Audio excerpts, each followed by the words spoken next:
En cette fin du mois de janvier 2024, Euphrem Dav Mafoula, président du parti Les Souverainistes, était face à la presse pour formuler ses vœux de nouvel an au chevalier de la plume, du net, du micro et de la caméra.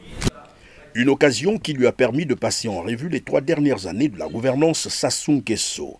3 longues années durant lesquelles certains de nos compatriotes, avec un peu d'optimisme, ont espéré un changement, une amélioration de notre situation.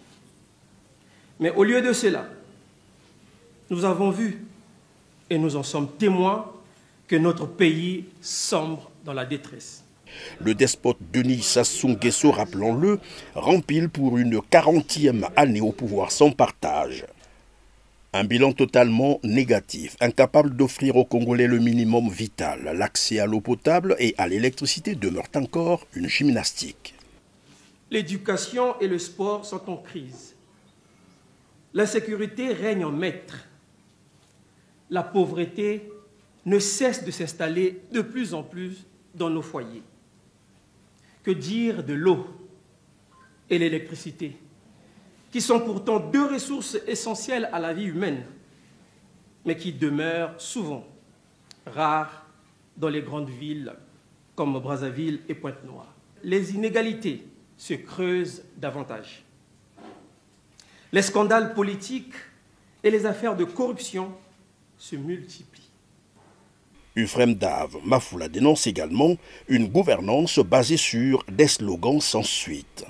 Déclarée année de la jeunesse, une jeunesse qui constitue, comme vous le savez, 76% de la population, l'année 2024, année de la jeunesse, est encore une utopie, estime le président du parti Les Souverainistes. Dans un pays, rappelons-le, où 2 millions de jeunes sont en quête d'emploi sur 6 millions d'habitants que compte le Congo-Brazzaville, les jeunes diplômés sans emploi sont plutôt et malheureusement livrés à la violence policière qu'à des solutions d'emploi. En vrai, ces jeunes ne demandent rien d'autre que d'être rétablis dans leurs droits. Ils ont été formés, non pas pour rester à la maison, mais pour servir le peuple congolais. Un tableau plus que sombre, pour ainsi dire, qui condamne visiblement le régime du despote Denis Sassou Nguesso à un nouvel échec.